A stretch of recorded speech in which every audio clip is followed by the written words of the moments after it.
ನಮಸ್ಕಾರ, ಸಾಕಿ ಕುಕಿಂಗ್ ಫೈಲ್ಸ್‌ಗೆ ಸ್ವಾಗತ. ನಾನು ಸೌಮ್ಯ. ನಾನು ಶಿವರಾತ್ರಿಗೆ ಅಂತ ಶೇಂಗಾ ಉಂಡೆ, ಎಳ್ಳುಂಡೆ ಮತ್ತೆ ಪುಟಾಣಿ ಉಂಡೆನ ಕಟ್ಕೊಂಡಿದ್ದೆ. ಅದಕ್ಕೋಸ್ಕರ ನಿಮಗೆ ಕೂಡಾನು ಈ ವಿಡಿಯೋ ಯೂಸ್‌ಫುಲ್ ಆಗುತ್ತೆ ಅಂತ ನಾನು ಇವತ್ತು ಅಪ್ಲೋಡ್ ಮಾಡ್ತಾ ಇದ್ದೀನಿ. ಇಲ್ಲಿ ನಾನು 1 ಕೆಜಿ ಆಗೋಷ್ಟು ಶೇಂಗಾನ ತಗೊಂಡಿದ್ದೀನಿ. ಇದನ್ನ ನಾವು ಮೀಡಿಯಂ ಫ್ಲೇಮಲ್ಲಿ ಇಟ್ಕೊಂಡ್ಬಿಟ್ಟು ಇವಾಗ ಚೆನ್ನಾಗಿ ಹುರ್ಕೋಬೇಕಾಗತ್ತೆ. ಇದು ಒಂದೇ ಸತಿಗೆ ನಿಮಗೆ ಜಾಸ್ತಿ ಆಯ್ತು ಅಂದ್ರೆ 2 ಬ್ಯಾಚ್ ಮಾಡ್ಕೊಂಡು ನಿಧಾನ ಉರಿ ಒಳಗಡೆನೆ ಇದನ್ನ ಚೆನ್ನಾಗಿ ಫ್ರೈ ಮಾಡ್ಕೊಳ್ಳಿ. ಅಂದ್ರೆ ಇದು ಕಲರ್ ಎಲ್ಲ ಬದಲಾಗಬೇಕು. ಪ್ರತಿಯೊಂದನ್ನು ಕೂಡಾನು ಎಲ್ಲ ಕಲರ್ ಚೇಂಜ್ ಆಗಬೇಕು. ಇವಾಗ ನೀವು ಇದನ್ನ ಲೋ ಫ್ಲೇಮಲ್ಲೇ ಇಟ್ಕೊಂಡು ಹುರಿರಿ. ಹೈ ಫ್ಲೇಮಲ್ಲಿ ಇತ್ತು ಅಂದ್ರೆ ಮೇಲೆ ಸಿಪ್ಪೆ ಅಷ್ಟೇ ಕಪ್ಪಗಾಗತ್ತೆ, ಒಳಗಡೆ ಎಲ್ಲ ಇನ್ನೂ ಹಸಿಯಾಗಿ ಇರುತ್ತೆ. ಆದಷ್ಟು ಮೀಡಿಯಂ ಫ್ಲೇಮಲ್ಲಿ ಇಲ್ಲ ಲೋ ಫ್ಲೇಮಲ್ಲಿ ಇಟ್ಕೊಂಡು ಫ್ರೈ ಮಾಡ್ಕೊಂಡ್ರೆ ಒಳಗಡೆನೂ ಕೂಡ ತುಂಬಾನೇ ಚೆನ್ನಾಗಿ ರೋಸ್ಟ್ ಆಗಿರುತ್ತೆ. ಇವಾಗ ನೋಡಿ ಇದು ಬಣ್ಣ ಎಲ್ಲ ಇವಾಗ ಬದಲಾಗಿದೆ. ಇದೇ ತರಾನೇ ನೀವು ಪೂರ್ತಿ ಎಲ್ಲದನ್ನು ಫ್ರೈ ಮಾಡ್ಕೋಬೇಕಾಗತ್ತೆ. ಇದನ್ನ ಹುರ್ಕೊಂಡ್ಬಿಟ್ಟಾದ್ಮೇಲೆ ನಂತರ ಇದನ್ನ ನಾವು ಕಂಪ್ಲೀಟ್ ಆಗಿ ಆರೋಕ್ ಬಿಟ್ಬಿಡ್ಬೇಕು. ಇದು ಆರಿದ್ರೇನೆ ನಮಗೆ ಸಿಪ್ಪೆ ಎಲ್ಲ ನೀಟಾಗಿ ಬಿಟ್ಕೊಳತ್ತೆ. ಕಾಳು ಜೊತೆಗಿರೋ ಸಿಪ್ಪೆ ಎಲ್ಲ ಚೆನ್ನಾಗಿ ಬಿಟ್ಕೊಳತ್ತೆ. ಇವಾಗ ನಾನು ಇದನ್ನ ಒಂದು ಪ್ಲೇಟಿಗೆ ತಕ್ಕೊಂತಾ ಇದ್ದೀನಿ. ಇದನ್ನ ನಾನು ಕಂಪ್ಲೀಟ್ ಆಗಿ ಇವಾಗ ಆರೋದಕ್ಕೆ ಬಿಟ್ಬಿಡ್ತೀನಿ. ಇದು ಆರಕ್ ಬಿಟ್ಟಾಗ ನಾವು ನೆಕ್ಸ್ಟ್ ಬೇರೆ ಇದಕ್ಕೆ ಏನೇನ್ ಬೇಕು ಸಾಮಗ್ರಿಗಳನ್ನ ಅದನ್ನ ರೆಡಿ ಮಾಡ್ಕೊಳ್ಳೋಣ. ಇದು ಆದಷ್ಟು ನೋಡಿ ಇವಾಗ ಎಲ್ಲ ಚೆನ್ನಾಗಿ ಫ್ರೈ ಆಗಿದೆ ಅಲ್ಲ, ಈ ತರ 2 ಬ್ಯಾಚ್ ಮಾಡ್ಕೊಂಡ್ಬಿಟ್ಟು ಎರಡನ್ನೂ ಸಪ್ರೇಟ್ ಆಗಿ ಇದನ್ನ ಆರೋದಕ್ಕೆ ಬಿಟ್ಬಿಡಿ. ಅವಾಗ ನಿಮಗೆ ಸಿಪ್ಪೆ ತೆಗಿಯೋಕೆ ತುಂಬಾನೇ ಸುಲಭ ಆಗತ್ತೆ. ಇವಾಗ ನೋಡಿ ಇದು ಸ್ವಲ್ಪ ಬೆಚ್ಚಗಿದೆ. ಇವಾಗ ಇದನ್ನ ಇವಾಗ ನಾನು ಸಿಪ್ಪೆ ಎಲ್ಲ ತೆಗಿಯೋದನ್ನ ತೋರಿಸ್ಕೊಡ್ತೀನಿ ನಿಮಗೆ. ಇವಾಗ ಒಂದು ಬಿಳಿ ಬಟ್ಟೆ ಮೇಲೆ ಈ ತರ ಶೇಂಗಾ ಬೀಜನ ಎಲ್ಲ ಹಾಕೊಳ್ಳಿ.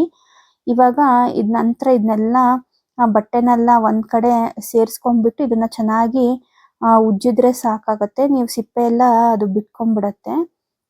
ಇವಾಗ ನೋಡಿ ನಾನು ನಿಮಗೆ ತೋರಿಸ್ತಾ ಇದೀನಲ್ಲ, ಈ ತರ ಮಾಡೋದ್ರಿಂದ ನಿಮಗೆ ಕೈಗೆ ಬಿಸಿನೂ ಹತ್ತೋದಿಲ್ಲ, ಮತ್ತೆ ಬೇಗ ಕೂಡ ನೀವು ಸಿಪ್ಪೆ ಎಲ್ಲ ತಕೊಂಡ್ಬಿಡ್ಬೋದು.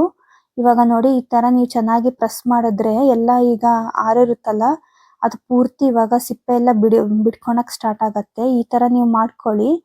ಆದಷ್ಟು ನಿಮಗೆ ಕೈಗೆ ಬಿಸಿನೂ ಹತ್ತೋದಿಲ್ಲ, ಮತ್ತೆ ಸಿಪ್ಪೆ ಕೂಡ ಬೇಗ ತಕೊಂಡ್ಬಿಡ್ಬೋದು.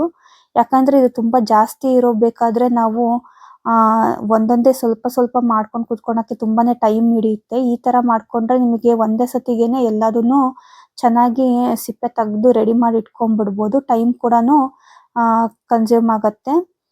ಇವಾಗ ನೋಡಿ ಈ ತರ ನೀವು ಬಡಿದ್ರೆ ಸಾಕು, ಇದು ಬೇಳೆಗಳೆಲ್ಲ ಒಡೆಯುತ್ತೆ. ಅವಾಗ ನಿಮಗೆ ಅದನ್ನ ಸಪರೇಟ್ ಆಗಿ ನೀವು ಬೇಳೆ ಒಡ್ಕೋಬೇಕು ಅಂತಾನು ಏನು ಇಲ್ಲ. ಈ ತರ ನೀವು 2-3 ಸತಿ ಕೆಳಗಡೆ ನೆಲಕ್ಕಾದ್ರೂ ಆಗ್ಲಿ ಇಲ್ಲ ಕಿಚನ್ ಸ್ಲಾಬಿಗಾದ್ರೂ ಆಗ್ಲಿ ಈ ತರ ನೀವು ಬಡಿದ್ರೆ ಸಾಕಾಗತ್ತೆ. ಅದು ಪೂರ್ತಿ ಎಲ್ಲ ಬಿಟ್ಕೊಂಡ್ಬಿಡತ್ತೆ. ಇವಾಗ ನೋಡಿ ನಾನು ಈ ತರ ಎಲ್ಲ ಮಾಡ್ಕೊಂಡ್ಬಿಟ್ಟು ರೆಡಿ ಮಾಡಿ ಇಟ್ಕೊಂಡಿದೀನಿ. ಇವಾಗ ನಾನು ಸಿಪ್ಪೆ ಎಲ್ಲ ಸುಲಿದು ಈ ತರ ರೆಡಿ ಮಾಡಿ ಇಟ್ಕೊಂಡಿದೀನಿ. ಇದು ಸಿಪ್ಪೆ ಇತ್ತು ಅಂದ್ರೆ ಉಂಡೆ ಅಷ್ಟೊಂದು ರುಚಿಯಾಗಿ ಬರೋದಿಲ್ಲ. ಆದಷ್ಟು ನಿಮ್ಗೆ ಎಷ್ಟು ಸಾಧ್ಯನೋ ಅಷ್ಟು ಕ್ಲೀನ್ ಮಾಡ್ಕೊಳ್ಳಿ. ಇವಾಗ ಇದನ್ನ ಸೈಡಿಗೆ ಎತ್ತಿಟ್ಕೊಂಡ್ಬಿಟ್ಟು ಇವಾಗ ನಾನು ಉಂಡೆಗೆ ಎಳ್ಳನ್ನ ಹುರ್ಕೊಂತಾ ಇದ್ದೀನಿ. ಇವಾಗ ನೋಡಿ ಇಲ್ಲಿ ನಾನು 1 ಕೆಜಿ ಆಗೋಷ್ಟು ಎಳ್ಳು ತಗೊಂಡಿದ್ದೀನಿ. ಅದನ್ನು ಕೂಡ ಮೀಡಿಯಂ ಫ್ಲೇಮಲ್ಲೇ ನೀವು ಚೆನ್ನಾಗಿ ಹುರ್ಕೋಬೇಕು. ಇದನ್ನ ತುಂಬಾ ಕೆಂಪಗಾಗೋಂಗ್ ಹುರ್ಕೊಂಡ್ರೆ ಟೇಸ್ಟ್ ಆಗಿರೋದಿಲ್ಲ, ಅದು ಹೊತ್ತಿದ ವಾಸನೆ ಬಂದಂಗ್ ಬರತ್ತೆ. ಅದಕ್ಕೋಸ್ಕರ ಮೀಡಿಯಂ ಫ್ಲೇಮಲ್ಲಿ ಇಟ್ಕೊಂಡ್ಬಿಟ್ಟು ಅದು ಚಟಪಟ ಅಂತ ಸಿಡಿಯುತ್ತೆ ನೋಡಿ, ಅವಾಗ ನೀವು ಅದನ್ನ ಒಂದ್ ಪ್ಲೇಟಿಗೆ ತಕೊಂಡ್ಬಿಡ್ಬೇಕು. ನೀವು ಬಿಸಿ ಬಾಣ್ಲಿಲೆ ಅದ್ರೊಳಗೆ ಬಿಟ್ರೆ ಇನ್ನೂ ರೋಸ್ಟ್ ಆಗಿ ಅದೊಂಥರ ಕಹಿ ಆಗಿರೋಂಗೆ ಟೇಸ್ಟ್ ಕೊಟ್ಬಿಡುತ್ತೆ, ಚೆನ್ನಾಗಿರೋದಿಲ್ಲ. ಇದನ್ನ ಕಂಪ್ಲೀಟ್ ಆಗಿ ಒಂದ್ ಪ್ಲೇಟಿಗೆ ತಕೊಂಡ್ಬಿಟ್ಟು ಇದನ್ನು ಕೂಡ ಆರೋದಕ್ಕೆ ಬಿಟ್ಬಿಡಿ. ಯಾಕಂದ್ರೆ ಮಿಕ್ಸಿ ಮಾಡ್ಕೊಂಡಾಗ ನೀವು ಅದು ಫುಲ್ ಎಣ್ಣೆ ಬಿಟ್ಕೊಂಡ್ಬಿಡುತ್ತೆ ಇಲ್ಲ ಅಂದ್ರೆ. ಇವಾಗ ಇಲ್ಲಿ 50 ಗ್ರಾಮ್ ಆಗೋಷ್ಟು ನಾನು ಗಸಗಸೆ ತಗೊಂಡಿದ್ದೀನಿ. ಅದನ್ನು ಕೂಡ ಚೆನ್ನಾಗಿ ನೀವು ಫ್ರೈ ಮಾಡ್ಕೊಳ್ಳಿ. ಇದು ಸ್ವಲ್ಪ ಬಿಸಿ ಬಾಣ್ಲಿಗೆ ಹಾಕ್ಬಿಟ್ಟು ನೀವು ಒಂದ್ 2 ಸೆಕೆಂಡ್ ಹಿಂಗ್ ಅಂದ್ಬಿಟ್ರೆ ಸಾಕು, ಅದು ಚಟಪಟ ಅಂದ್ಬಿಟ್ಟು ಅದು ಕೂಡ ರೆಡಿಯಾಗಿ ಹೋಗ್ಬಿಡುತ್ತೆ. ಅದನ್ನು ನೀವು ಒಂದು ಬೌಲಿಗೆ ತೆಗೆದು ಇಟ್ಕೊಳ್ಳಿ. ಇಲ್ಲಿ 2 ಬಟ್ಲಾಗೋಷ್ಟು ನಾನು ಒಣ ಕೊಬ್ಬರಿ ತಗೊಂಡಿದ್ದೀನಿ. ಇದನ್ನು ಕೂಡ ಸಣ್ಣದಾಗಿ ಪೀಸಸ್ ಆಗಿ ಹೆಚ್ಚಿಟ್ಕೊಂಡಿದ್ದೀನಿ. ಇದನ್ನ ನಾವು ಮಿಕ್ಸಿ ಮಾಡ್ಕೋಬೇಕಾಗತ್ತೆ. ಇವಾಗ ನಾನು ಪುಟಾಣಿ ಉಂಡೆಗೆ 1 ಕೆಜಿ ಆಗೋಷ್ಟು ಹುರ್ಗಡ್ಲೆ ತಗೊಂಡಿದ್ದೀನಿ. ಇದನ್ನು ಕೂಡ ಮುಂಚೆನೆ ರೋಸ್ಟ್ ಆಗಿರುತ್ತೆ. ಇದನ್ನ ನಾವೇನು ಬಿಸಿ ಮಾಡ್ಕೊಳೋ ಅವಶ್ಯಕತೆ ಇರೋದಿಲ್ಲ. ಇದನ್ನ ನಾನು ಇವಾಗ ಪೌಡರ್ ಮಾಡ್ಕೊಂತಾ ಇದ್ದೀನಿ. ಇದನ್ನ ಮಿಕ್ಸಿಗೆ ಹಾಕೊಂಡ್ಬಿಟ್ಟು ಫುಲ್ ಹಿಟ್ಟಾಗಿ ಇದನ್ನ ಪೌಡರ್ ಮಾಡ್ಕೋಬೇಕಾಗತ್ತೆ. ಆಮೇಲೆ ನೀವು ಇದನ್ನ ತರಿ ಇತ್ತು ಅಂತ ನಿಮಗೆ ಅನ್ಸ್ತು ಅಂದ್ರೆ ನೀವು ಜರಡಿ ಕೂಡ ಹಿಡ್ಕೋಬಹುದು. ಇಲ್ಲಿ ನಾನು ಫುಲ್ ಫೈನ್ ಆಗಿ ಇದನ್ನ ಪೌಡರ್ ಮಾಡ್ಕೊಂಡಿದ್ದೀನಿ. ಇವಾಗ ನಾನು ಶೇಂಗಾ ಬೀಜನ ತೆಗ್ದಿಟ್ಕೊಂಡಿದ್ನಲ್ಲ ಬೇಳೆಗಳನ್ನ, ಅದನ್ನು ಕೂಡ ತರತರಿಯಾಗಿ ನಾನು ಇವಾಗ ಪೌಡರ್ ಮಾಡ್ಕೊಂತೀನಿ. ಇವಾಗ ನೋಡಿ ಸ್ವಲ್ಪ ಸ್ವಲ್ಪ ಹಾಕೊಂಡ್ಬಿಟ್ಟು ನೀವು ಪೌಡರ್ ಮಾಡ್ಕೋಬೇಕಾಗತ್ತೆ. ನೀವು ಜಾಸ್ತಿ ಹಾಕೊಂಡ್ರೆ ತುಂಬಾನೇ ನುಣ್ಣಗಾಗ್ಬಿಟ್ಟು ಅದು ಎಣ್ಣೆ ತರ ಬಿಡೋ ತರ ಆಗುತ್ತೆ. ಅವಾಗ ಉಂಡೆ ಚೆನ್ನಾಗಿ ಬರೋದಿಲ್ಲ. ಇವಾಗ ನೋಡಿ ಇದು ಫುಲ್ ನೀವು ಫೈನ್ ಪೌಡರ್ ಮಾಡ್ಕೋಬೇಡಿ. ಸ್ವಲ್ಪ ಪಲ್ಸ್ ಮಾಡಿದ್ರೆ ಸಾಕಾಗತ್ತೆ. ಅದು ಬೇಳೆಗಳು ಒಡಿಬೇಕು ಅಷ್ಟೇ. ತುಂಬಾನೇ ಪೌಡರ್ ಆದ್ರೆ ಶೇಂಗಾ ಉಂಡೆ ರುಚಿಯಾಗಿ ಬರೋದಿಲ್ಲ. ಹಾಗಂತ ಫುಲ್ ನೀವು ಬೇಳೆ ಕೂಡನು ಕಟ್ಟೋಕ್ ಆಗೋದಿಲ್ಲ. ಚಿಕ್ಕಿಗಳು ಅಂಗಡಿಲಿ ಸಿಗುತ್ತಲ್ಲ ಚಿಕ್ಕಿ, ಅದಕ್ ಬೇಕಂದ್ರೆ ನೀವು ಅದೇ ತರ ಬೇಳೆಗಳನ್ನ ಹಾಕೊಂಡು ರೆಡಿ ಮಾಡ್ಕೋಬಹುದು. ಉಂಡೆಗ್ ಮಾತ್ರ ಈ ತರಾನೇ ಮಾಡ್ಕೋಬೇಕಾಗತ್ತೆ. ಇವಾಗ 2 ಬಟ್ಲು ನಾನು ಒಣ ಕೊಬ್ಬರಿ ತಗೊಂಡಿದ್ನಲ್ಲ, ಅದನ್ನು ಕೂಡ ಅದೇ ಮಿಕ್ಸಿ ಜಾರಿಗೆ ಹಾಕೊಂಡ್ಬಿಟ್ಟು ಇದನ್ನ ಪೌಡರ್ ಮಾಡ್ಕೊಂತೀನಿ. ಇದು ಪೂರ್ತಿ ನುಣ್ಣಗೆ ಪೌಡರ್ ಮಾಡ್ಕೊಳ್ಳಿ. ಯಾಕೆಂದ್ರೆ ಮಧ್ಯ ಮಧ್ಯ ಈ ತರ ಪೀಸಸ್ ಸಿಕ್ತು ಅಂದ್ರೆ ಚೆನ್ನಾಗಿರೋದಿಲ್ಲ ಉಂಡೆ ಒಳಗೆ. ಅದಕ್ಕೋಸ್ಕರ ಇದನ್ನ ಚೆನ್ನಾಗಿ ಫೈನ್ ಪೌಡರ್ ಮಾಡ್ಕೊಳ್ಳಿ. ಈಗ ನೋಡಿ ನಾನು ಈ ತರ ಎಲ್ಲ ಫುಲ್ ಚೆನ್ನಾಗಿ ಪೌಡರ್ ಮಾಡ್ಕೊಂಡಿದೀನಿ. ಅದನ್ನು ಒಂದ್ ಕಡೆ ತೆಗ್ದಿಟ್ಕೊಂತೀನಿ ಇವಾಗ ನಾನು ಪ್ಲೇಟಿಗೆ. ಇದು ನೆಕ್ಸ್ಟ್ ಎಲ್ಲಾ ಸಾಮಗ್ರಿಗಳನ್ನು ನಾವು ಪೌಡರ್ ಮಾಡ್ಕೊಂತೀವಲ್ಲ ಉಂಡೆಗೆ, ಅವಾಗ ಸೇರ್ಕೋಬೇಕಾಗತ್ತೆ. ಇವಾಗ ನಾನು ಎಳ್ಳು ಕೂಡನು ಇದೇ ತರನೇ ಪಲ್ಸ್ ಮಾಡ್ಕೊಂಡ್ಬಿಟ್ಟು ತರಿಯಾಗಿ ರುಬ್ಕೊಂಡಿದೀನಿ. ಇದನ್ನ ತುಂಬಾನು ನೀವು ನುಣ್ಣಗೆ ರುಬ್ಬೇಡಿ. ಇವಾಗ ಗಸಗಸೆ ಕೂಡನು ಅದೇ ತರನೇ ನೀವು ಪಲ್ಸ್ ಮಾಡ್ಕೊಂಡ್ಬಿಟ್ಟು ಅದನ್ನು ಕೂಡನು ಸ್ವಲ್ಪ ಇದು ಗ್ರೈಂಡ್ ಮಾಡ್ಕೊಳ್ಳಿ. ಇದನ್ನು ನೀವೆರಡನ್ನೂ ಕೂಡ ಜಾಸ್ತಿ ಮಾಡ್ಬಿಟ್ರೆ ಅಂದ್ರೆ ಗಂಟ್ ತರ ಆಗ್ಬಿಡತ್ತೆ. ಮತ್ತೆ ಅದು ಹೊಂದ್ಕೊಳೋದಿಲ್ಲ ಎದ್ರ ಜೊತೆಗೂನು. ಅದಕ್ಕೋಸ್ಕರ ಸುಮ್ನೆ ಈ ತರ ಬ್ರೇಕ್ ಆಗ್ಬೇಕಷ್ಟೇ ಅದು. ಇವಾಗ ಇಲ್ಲಿ ಏಲಕ್ಕಿ ಪುಡಿ ರೆಡಿ ಮಾಡ್ಕೊಂತ ಇದ್ದೀನಿ. ಇಲ್ಲಿ ಒಂದು 50 ಗ್ರಾಮ್ ಆಗೋಷ್ಟು ನಾನು ಏಲಕ್ಕಿ ತಗೊಂಡಿದ್ದೀನಿ. ಅದಕ್ಕೆ ಸ್ವಲ್ಪ ಸಕ್ಕರೆ ಸೇರಿಸ್ಬಿಟ್ಟು ಇದನ್ನ ಪುಡಿ ಮಾಡಿ ರೆಡಿ ಮಾಡಿ ಇಟ್ಕೊಂಡಿದ್ದೀನಿ. ಇವಾಗ ನಾನು ಪುಟಾಣಿ ಹಿಟ್ಟು ರೆಡಿ ಮಾಡ್ಕೊಂಡಿದ್ನಲ್ಲ, ಅದಕ್ಕೋಸ್ಕರ ಇವಾಗ ನಾನು ಕೊಬ್ಬರಿ ಹಾಕೊಂತ ಇದ್ದೀನಿ. ಇದು ಉಂಡೆಗೆ ರೆಡಿ ಮಾಡ್ಕೊಂತ ಇದ್ದೀನಿ ಇವಾಗ. ಇದನ್ನೆಲ್ಲ ನೀವು ಮುಂಚೆನೆ ಮಾಡ್ಕೊಂಡು ಇಟ್ಕೊಂಡ್ರೆ ಉಂಡೆ ಕಟ್ಟೋದು ಸುಲಭ. ಈಗ ಒಣ ಕೊಬ್ಬರಿ ಸೇರಿಸಿದೀನಿ. ಮತ್ತೆ 1-2 ಟೇಬಲ್ ಸ್ಪೂನ್ ಆಗೋಷ್ಟು ಗಸಗಸೆ, 1-2 ಟೇಬಲ್ ಸ್ಪೂನ್ ಆಗೋಷ್ಟು ಏಲಕ್ಕಿ ಪುಡಿ ಸೇರಿಸ್ಕೊಂಡ್ಬಿಟ್ಟು ಇದನ್ನ ಚೆನ್ನಾಗಿ ಮಿಕ್ಸ್ ಮಾಡಿ ರೆಡಿ ಮಾಡಿ ಇಟ್ಕೋಬೇಕು ನಾವು. ಇದನ್ನೆಲ್ಲ ನೀವು ರೆಡಿ ಮಾಡ್ಕೊಂಡ್ಬಿಟ್ರೆ ನೀವು ಪಾಕ ರೆಡಿ ಆದ ತಕ್ಷಣ ಉಂಡೆಗಳನ್ನ ಬೇಗನೆ ಮಾಡ್ಕೊಂಡ್ಬಿಡ್ಬೋದು. ಯಾಕಂದ್ರೆ ನೀವು ಪಾಕನ ಇಟ್ಬಿಟ್ಟು ಆಮೇಲೆ ಇದನ್ನೆಲ್ಲ ರೆಡಿ ಮಾಡ್ಕೊಂಡ್ರೆ ಪಾಕ ಜಾಸ್ತಿ ಇದು ಏರ್ ಆಗ್ಬಿಡತ್ತೆ. ಅವಾಗ ಉಂಡೆಗಳು ಚೆನ್ನಾಗಿ ಬರೋದಿಲ್ಲ. ಇವಾಗ ಶೇಂಗಾಕ್ಕೂ ಕೂಡನು ನಾನು ಈಗ ಈ ಪದಾರ್ಥಗಳನ್ನ ಸೇರಿಸ್ತಾ ಇದ್ದೀನಿ. ಒಣ ಕೊಬ್ಬರಿ, ಇಲ್ಲಿ ಏಲಕ್ಕಿ ಪುಡಿ ಸೇರಿಸ್ತಾ ಇದ್ದೀನಿ. 1-2 ಟೇಬಲ್ ಸ್ಪೂನ್ ಆಗೋಷ್ಟು ಏಲಕ್ಕಿ ಪುಡಿ. ನೀವು ಎಷ್ಟು ಕ್ವಾಂಟಿಟಿ ಮಾಡ್ಕೊಂತ ಇದ್ದೀರೋ ಅದ್ರ ತಕ್ಕಂಗೆ ನೀವು ಹಾಕೊಳ್ಳಿ. ಇವಾಗ ನಾನು ಇಲ್ಲಿ 1 kg ಆಗೋಷ್ಟು ಮಾಡ್ಕೊಂತ ಇರೋದ್ರಿಂದ ದೊಡ್ಡದು 2 ಟೇಬಲ್ ಸ್ಪೂನ್ ಅಲ್ಲಿ ನಾನು ಸೇರಿಸ್ತಾ ಇದ್ದೀನಿ. ಇವಾಗ ನಾನು ಗಸಗಸೆ ಪುಡಿನ ಕೂಡನು ಮಾಡ್ಕೊಂಡಿದ್ನಲ್ಲ, ಅದನ್ನು ಕೂಡ ಸೇರಿಸ್ಕೊಂತ ಇದ್ದೀನಿ. ಇವನ್ನೆಲ್ಲ ಹಾಕೋದ್ರಿಂದ ಉಂಡೆ ತುಂಬಾನೇ ರುಚಿಯಾಗಿ ಬರುತ್ತೆ.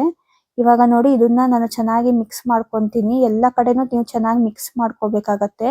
ಅವಾಗ ನೀವು ಇದನ್ನ 2 ಭಾಗ ಮಾಡ್ಕೊಂಡ್ಬಿಟ್ಟು ಬೇಗನೆ ಸ್ವಲ್ಪನೇ ಹಾಕೊಂಡ್ಬಿಟ್ಟು ನೀವು ಉಂಡೆ ಕಟ್ಕೋಬಹುದು.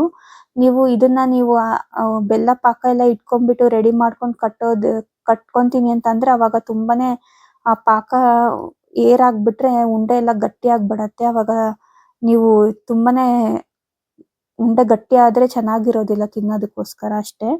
ಇವಾಗ ನೋಡಿ ಇದೆಲ್ಲ ರೆಡಿ ಆಗಿದೆ. ಇವಾಗ ಎಳ್ಳನ್ನು ನಾನು ಪೌಡರ್ ಮಾಡಿ ಇಟ್ಕೊಂಡಿದ್ನಲ್ಲ, ಅದಕ್ಕೂ ಕೂಡ ಸೇರಿಸ್ಕೊಂತ ಇದ್ದೀನಿ. ಇಲ್ಲಿ ನಾನು 2 ಟೇಬಲ್ ಸ್ಪೂನ್ ಆಗೋಷ್ಟು ನಾನು ಕಾಯಿ ತುರಿನ ಒಣ ಕೊಬ್ಬರಿ ತುರಿನ ಸೇರಿಸ್ಕೊಂಡಿದ್ದೀನಿ. ಇದಕ್ಕೆ ನಾನು ಈಗ ಏಲಕ್ಕಿ ಪುಡಿನೂ ಕೂಡ 2 ಟೇಬಲ್ ಸ್ಪೂನ್ ಸೇರಿಸ್ಕೊಂಡಿದ್ದೀನಿ. ಮತ್ತೆ ಈ ಗಸಗಸೆ ಕೂಡ ಸೇರಿಸ್ಕೊಂಡ್ಬಿಟ್ಟು ಇದನ್ನೆಲ್ಲಾನು ಚೆನ್ನಾಗಿ ಮಿಕ್ಸ್ ಮಾಡಿ ಒಂದ್ ಕಡೆ ತೆಗ್ದಿಟ್ಕೊಂತೀನಿ. ಇವಾಗ ನೋಡಿ ಇದೆಲ್ಲಾನು ಸೇರಿಸಿದೀನಿ. ಇವಾಗ ಗಸಗಸೆ ಪೌಡರು ಲಾಸ್ಟಿಗೆ ಸೇರಿಸ್ಕೊಂಡಿದೀನಿ. ಇದನ್ನೆಲ್ಲ ಚೆನ್ನಾಗಿ ಮಿಕ್ಸ್ ಮಾಡ್ಕೊಳ್ಳಿ ಒಂದ್ಸತಿ. ಮಿಕ್ಸ್ ಮಾಡ್ಕೊಂಡು ಇದನ್ನ ಒಂದ್ ಕಡೆ ತೆಗ್ದಿಟ್ಕೊಂಡ್ಬಿಡಿ. ಈಗ ನಮ್ಮ ಚಾನಲ್ನ ಮೊದಲು ಬಾರಿಗೆ ನೋಡ್ತಾ ಇದ್ರೆ ನಮ್ಮ ಚಾನಲ್ನ ಸಬ್ಸ್ಕ್ರೈಬ್ ಮಾಡ್ಕೊಳ್ಳಿ. ನಮ್ಮ ವಿಡಿಯೋಗಳು ಯಾವ ತರ ಬರ್ತಾ ಇದೆ ಅಂತ ಕಮೆಂಟ್ ಮುಖಾಂತರ ತಿಳಿಸಿ. ನಮ್ಮ ವಿಡಿಯೋಗಳು ಯಾವ ತರ ನಿಮ್ಗೆ ಇಷ್ಟ ಆಗ್ತಾ ಇದ್ರೆ ಒಂದು ಲೈಕ್ ಮಾಡಿ, ನಿಮ್ಮ ಫ್ಯಾಮಿಲಿ ಫ್ರೆಂಡ್ಸ್ ಜೊತೆಗೆ ಶೇರ್ ಮಾಡಿ.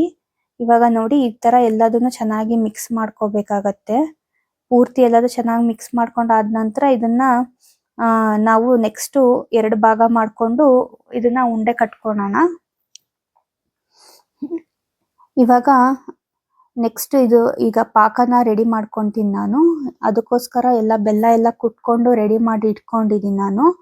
ಇವಾಗ ನಾನು ಗ್ಯಾಸ್ ಆನ್ ಮಾಡ್ಕೊಂಡು ಇಲ್ಲಿ 3 ಕೆಜಿ ಆಗೋಷ್ಟು ನಾನು ಬೆಲ್ಲ ತಗೊಂಡಿದ್ದೀನಿ. ನಾನು ಇಲ್ಲಿ 3 ಉಂಡೆ ಕಟ್ಟೋದ್ರಿಂದ ಎಲ್ಲದಕ್ಕೂ 1 ಕೆಜಿ ಅಂತ ಲೆಕ್ಕ ಇಟ್ಕೊಂಡು ನಾನು 3 ಕೆಜಿ ಬೆಲ್ಲ ಕುಟ್ಕೊಂಡಿರೋದು. ಅದನ್ನ ನಾನು ಗ್ಯಾಸ್ ಮೇಲೆ ಬಿಟ್ಬಿಟ್ಟು 1 ಗ್ಲಾಸ್ ಆಗೋಷ್ಟು ಹಾಲು ನೀರು ಹಾಕ್ಬಿಟ್ಟು ಹಾಲು ಕುಡಿಯೋ ಲೋಟದಲ್ಲಿ 1 ಗ್ಲಾಸ್ ಹಾಕೊಂಡ್ರೆ ಸಾಕಾಗತ್ತೆ. 250 ml ಹಾಕೊಂಡಿದ್ದೀನಿ ನಾನು. ಅದು ಹಾಕೊಂಡ್ಬಿಟ್ಟು ಚೆನ್ನಾಗಿ ಕರಗಿಸ್ಕೋಬೇಕು. ಕರಗಿಸ್ಕೊಂಡ ನಂತರ ಇದನ್ನ ಚೆನ್ನಾಗಿ ಸೋಸ್ಕೋಬೇಕು. ಯಾಕೆಂದ್ರೆ ಅದ್ರೊಳಗೆ ಏನಾದ್ರು ಕಸ ಏನಾದ್ರು ಇತ್ತು ಅಂತ ಅಂದ್ರೆ, ಗಲೀಜಿತ್ತು ಅಂದ್ರೆ ಹೋಗ್ಲಿ ಅನ್ನೋದಕ್ಕೋಸ್ಕರ. ಅದು ಉಂಡೆ ಒಳಗಡೆ ಬಂದ್ರೆ ಚೆನ್ನಾಗಿರೋದಿಲ್ಲ. ಇದನ್ನ ಕ್ಲೀನಾಗಿ ನೀವು ಶೋಧಿಸ್ಕೊಂಡ್ಬಿಟ್ಟು ಇದನ್ನ ನಾವು ಪಾಕಕ್ಕೆ ಇಟ್ಕೊಂಡು, ಇದು ಈಗ ಪುಟಾಣಿ ಹಿಟ್ಟು ರೆಡಿ ಮಾಡ್ಕೊಂಡು ಇಟ್ಕೊಂಡಿದ್ನಲ್ಲ, ಅದಕ್ಕೆ ನಾನು ಇಲ್ಲಿ 2 ರಿಂದ 3 ಸೌಟ್ ಆಗೋಷ್ಟು ನಾನು ಬೆಲ್ಲದ ಪಾಕ ಹಾಕೊಂಡಿದ್ದೀನಿ. ಇದನ್ನ ನಾನು ಸ್ವಲ್ಪನೇ ತಗೊಂಡಿರೋದು. ಇನ್ನೊಂದು ಬ್ಯಾಚ್ನ ಇನ್ನೊಂದ್ಸತಿ ಮಾಡ್ಕೊಂತೀನಿ. ಇದನ್ನ 2 ರಿಂದ 3 ಸೌಟ್ ಬೆಲ್ಲ ಹಾಕ್ಬಿಟ್ಟು ಇವಾಗ ಚೆನ್ನಾಗಿ ನಿಧಾನಕ್ಕೆ ಎಲ್ಲದನ್ನು ನಾವು ಮಿಕ್ಸ್ ಮಾಡ್ಕೋಬೇಕಾಗತ್ತೆ. ಈಗ ನೋಡಿ ಇದನ್ನೆಲ್ಲ ಈ ತರ ಚೆನ್ನಾಗಿ ಮಿಕ್ಸ್ ಮಾಡ್ಕೊಳ್ಳಿ. ಈಗ ನನಗಿದು ಸ್ವಲ್ಪ ಡ್ರೈ ಆಗಿದೆ ಅಂತ ಅನ್ನಿಸ್ತಾ ಇದೆ, ಇನ್ನೂ ಹಿಡಿಯುತ್ತೆ ಬೆಲ್ಲ. ಅವಾಗ ನೋಡ್ಕೊಂಡ್ಬಿಟ್ಟು ನೀವು ಬೆಲ್ಲ ಸೇರಿಸ್ಕೊಳ್ಳಿ. ಇಲ್ಲಿ ಇನ್ನು ಎಕ್ಸ್ಟ್ರಾ ನಾನು ಇನ್ನೂ 2 ಸ್ಪೂನ್ ಆಗೋಷ್ಟು ನಾನು ಬೆಲ್ಲ ಸೇರಿಸ್ಕೊಂಡಿದ್ದೀನಿ. ನೋಡ್ಕೊಂಡ್ಬಿಟ್ಟು ನೀವು ಹದ ನೋಡ್ಕೊಂಡ್ಬಿಟ್ಟು ನೀವು ಸೇರಿಸ್ಕೊಳ್ಳಿ. ಈಗ ಏನಾದ್ರು ನಿಮಗೆ ತೆಳ್ಳಗಾಯ್ತು ಅಂದ್ರೆ ಇನ್ನೊಂದ್ ಸ್ವಲ್ಪ ಪುಟಾಣಿ ಹಿಟ್ಟು ಹಾಕೊಂಡ್ಬಿಟ್ಟು ನೀವು ಇದನ್ನ ಕಲ್ಸ್ಕೋಬಹುದು. ಇವಾಗ ನೋಡಿ ಇದನ್ನ ನಾನು ರೆಡಿ ಮಾಡಿ ಇಟ್ಟಿದ್ದೀನಿ. ಇವಾಗ ಇದೆಲ್ಲ ಮಿಕ್ಸ್ ಆಗಿದೆ. ಇದಕ್ಕೆ ಇವಾಗ ಕೈಗೆ ನೀವು ತುಪ್ಪನಾದ್ರೂ ಸವರ್ಕೋಬಹುದು, ಇಲ್ಲಾಂದ್ರೆ ಅದೇ ತರ ಹಂಗೇನೆ ಉಂಡೆ ಕಟ್ಕೊಂಡು ರೆಡಿ ಮಾಡಿ ಇಟ್ಕೋಬಹುದು. ಇವಾಗ ನೋಡಿ ಈ ತರ ಪ್ರೆಸ್ ಮಾಡ್ಬಿಟ್ಟು ಉಂಡೆ ಕಟ್ಕೊಳ್ಳಿ ಎಲ್ಲ. ಇವಾಗ ಚೆನ್ನಾಗಿ ಇರುತ್ತೆ ಇದು ಉಂಡೆ, ತುಂಬಾನೇ ರುಚಿಯಾಗಿ ಬರುತ್ತೆ. ಇವಾಗ ನೋಡಿ ಈ ತರ ಪ್ರೆಸ್ ಮಾಡ್ಬಿಟ್ಟು ಇನ್ನೊಂದು ತೋರಿಸ್ತಾ ಇದೀನಿ ನಿಮಗೆ. ಈ ತರ ಎಲ್ಲ ರೆಡಿ ಮಾಡಿ ಇಟ್ಕೊಂಡಿದೀನಿ ನಾನು ಉಂಡೆಗಳನ್ನ. ಇದು ಕೂಡ ತುಂಬಾನೇ ಟೇಸ್ಟಿಯಾಗಿ ತುಂಬಾನೇ ಚೆನ್ನಾಗಿ ಬಂದಿತ್ತು. ಇವಾಗ ಎಳ್ಳುಂಡೆಗೆ ರೆಡಿ ಮಾಡ್ಕೊಳ್ತಾ ಇದ್ದೀನಿ. ಇದನ್ನೊಂದು ಅರ್ಧ ಭಾಗ ತಗೊಂಡಿದ್ದೀನಿ. ಇದಕ್ಕೆ 2 ರಿಂದ 3 ಸೌಟ್ ಆಗೋಷ್ಟು ನಾನು ಬೆಲ್ಲದ ಪಾಕ ಹಾಕೊಂಡ್ಬಿಟ್ಟು ಇವಾಗ ಇದನ್ನು ಈ ತರ ಕಲ್ಸ್ಕೊಂಡು ರೆಡಿ ಮಾಡ್ಕೊಂತೀನಿ. ಇವಾಗ ನೋಡಿ ಇದನ್ನು ಕೂಡ ಕರೆಕ್ಟ್ ಆಗಿ ಪರ್ಫೆಕ್ಟ್ ಆಗಿದೆ ಕನ್ಸಿಸ್ಟೆನ್ಸಿ. ಈ ತರ ಇದ್ದಾಗ ನೀವು ಬೇಗನೆ ಉಂಡೆ ಕಟ್ಕೊಳ್ಳಿ. ನೀವು ಈ ಉಂಡೆಗಳನ್ನ ಕಟ್ಟೋಬೇಕಾದ್ರೂ ಸ್ವಲ್ಪ ಫಾಸ್ಟ್ ಆಗಿ ನೀವು ಕಟ್ಕೋಬೇಕಾಗತ್ತೆ, ಇಲ್ಲಾಂದ್ರೆ ಬೇಗನೆ ಗಟ್ಟಿ ಆಗ್ಬಿಡತ್ತೆ, ಆಮೇಲೆ ಉಂಡೆ ಕಟ್ಟೋದು ಕಷ್ಟ ಆಗತ್ತೆ. ಅದಕ್ಕೋಸ್ಕರ ಇವಾಗ ನೋಡಿ ನಾನು ಒಂದಿಷ್ಟು ಪ್ರಮಾಣ ತಗೊಂಡ್ಬಿಟ್ಟು ಬೇಗನೆ ಉಂಡೆ ಕಟ್ಕೊಂತ ಇದ್ದೀನಿ. ನಾನು ಇಲ್ಲಿ ವಿಡಿಯೋದಲ್ಲಿ ತೋರಿಸ್ತಾ ಇರೋದ್ರಿಂದ ಸ್ವಲ್ಪ ನಿಧಾನ ಮಾಡ್ತಾ ಇದ್ದೀನಿ. ನಾನು ಒಂದ್ 2 ಉಂಡೆ ಕಟ್ಕೊಂಡ್ಬಿಟ್ಟು ಬೇಗನೆ ಉಂಡೆ ಕಟ್ಕೊಂಡಿರೋದೆಲ್ಲದನ್ನು. ಇವಾಗ ನಾನು ಇದು ಲಾಸ್ಟಿಗೆ ಶೇಂಗಾದ ರೆಡಿ ಮಾಡಿ ಇಟ್ಕೊಂಡಿದ್ನಲ್ಲ, ಅದಕ್ಕೆ 2 ರಿಂದ 3 ಸೌಟ್ ಆಗೋಷ್ಟು ನಾನು ಬೆಲ್ಲದ ಪಾಕ ಹಾಕ್ಬಿಟ್ಟು ಇವಾಗ ನೋಡಿ ಈ ತರ ಉಂಡೆ ಕಟ್ಕೊಂತ ಇದ್ದೀನಿ.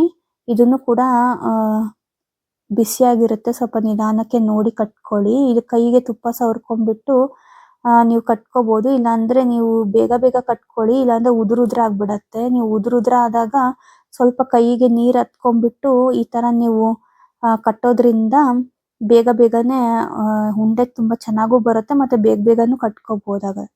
ಅವಾಗ ಕೈಗೆ ಬಿಸಿನೂ ತಾಕೋದಿಲ್ಲ.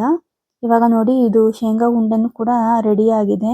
ಈ ತರ ನೀವು ಉಂಡೆಗಳನ್ನ ಮಾಡ್ಕೊಂಡ್ಬಿಟ್ಟು ಯಾವ ತರ ಬಂತು ಅಂತ ಒಮ್ಮೆ ಕಮೆಂಟ್ ಮುಖಾಂತರ ತಿಳಿಸಿ. ಇದೇ ತರ ಹೊಸ ರೆಸಿಪಿಗಳೊಂದಿಗೆ ಮುಂದಿನ ವಿಡಿಯೋದಲ್ಲಿ ಸಿಗೋಣ. ಧನ್ಯವಾದಗಳು.